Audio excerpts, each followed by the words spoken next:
Are you looking for meme sound effects like this?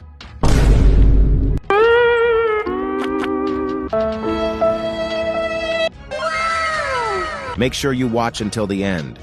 First, go to Google and search myinstance.com. Click the first website link.